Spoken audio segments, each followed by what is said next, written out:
Hello, everybody, and welcome to the second episode of the Teacher Top Fives.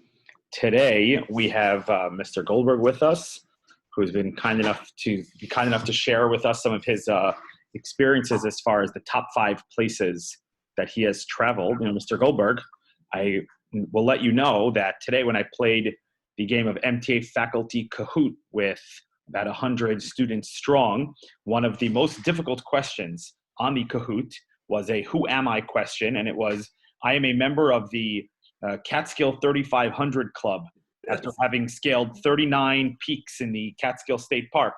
And most of the students selected Mr. Srago as their answer, which is a great guess. Yeah, it's pretty good. He's the outdoors club guy. Right, the outdoors club. But they were pleasantly surprised to know that actually the correct answer to that question was Mr. Goldberg. So not only are you an outdoorsman and an avid hiker, but you are an avid traveler as well. And today you're going to tell us about the top 5 places that you have ever traveled to.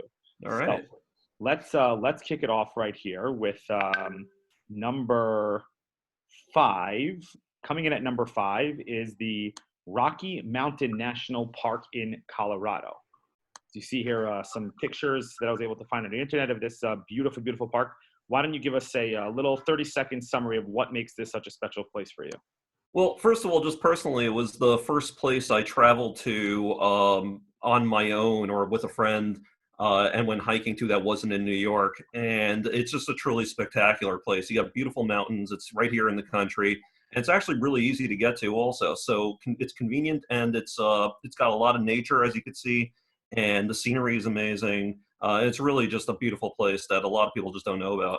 Yeah, it definitely looks very, very beautiful, very breathtaking. You actually tried to send me an image that you took of some wildlife here at Rocky Mountain National Park.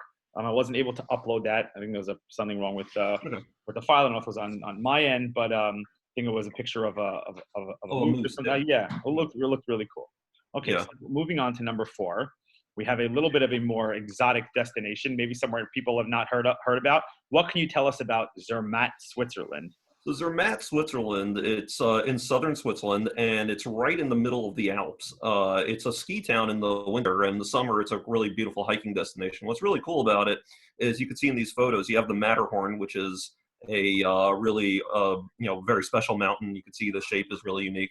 And even just on the side, on the other photo, you could see that there's just this natural beauty all around. You have mountains, glaciers, waterfalls. And one of the things that I said was I kind of feel bad for the people that live there, because all they see every day is mountains and waterfalls and glaciers, and I don't think they'll ever be impressed by it. It's just such a really amazing area with great hiking, beautiful, and the culture is really interesting too. You have this mix of French and German culture also. So really a great taste of culture and a great taste of nature as well. And just the scenery is unbelievable. Switzerland, like they were neutral, a mix of culture. And here you see in this picture that I have available, you mentioned that it is a ski town. So I was able to find a picture of literally of a ski town. Beautiful, beautiful scenery. Okay, moving on to number 3 now. A little bit warmer than Zermatt, Switzerland, I imagine. Patagonia, Chile. Well, actually not necessarily warmer. This is so far south. This is on the southern tip of South America. So, you're going beyond the equator already, and it's actually got weather that's the equivalent of Canada. I happen to have been lucky when I went there. The weather wasn't so bad. I went there in the equivalent of the summer, was our winter break. But it's actually as close, far south as you could get, short of going to Antarctica. So I have a really cool photo I didn't share with you, but where I have a photo of my watch, and it says that it's 10 o'clock in the evening and the sun is still out. So really unbelievable nature, also really great hiking, and really cool animals there too. You have condors, which are the largest flying birds. Sure. And you have the wild llamas, wild ancestors of llamas that are running around, and penguins too in certain places. Very cool. How were you at Patagonia? Was it this past winter break? No. This I went about 5 years ago during the winter break. Yeah. Cool. Again, very beautiful. I don't know if I have any more pictures of Patagonia here. Yeah, another picture of just the breathtaking views from Patagonia, Chile. Wow, unbelievable. I can't imagine. It's breathtaking just to look at this on a computer screen. I can't imagine what it was like to get a view like this and see it in person. I can't even describe it. It was just really unbelievable. Wow. Okay, number 2, Peru. Here's a picture of the ancient ruins in Peru. What can you tell us about Peru? Well, this is a picture of Machu Picchu, which is actually a place that I went to. And what's really great about Peru is not only do you have, once again, this natural beauty, but you have some really cool history there and a lot of ruins, almost like in Israel, where you have this ancient history that you can see there. Here you get that as well.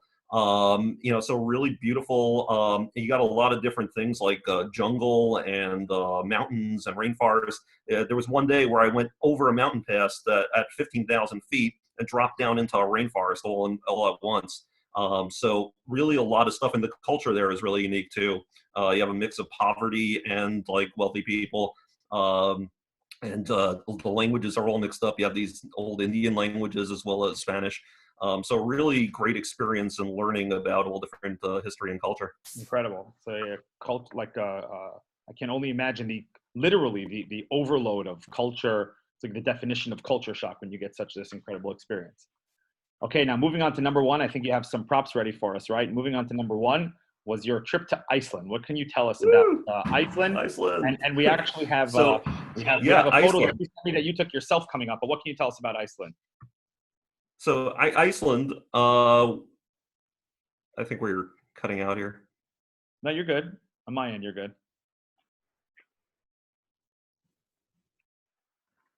Okay.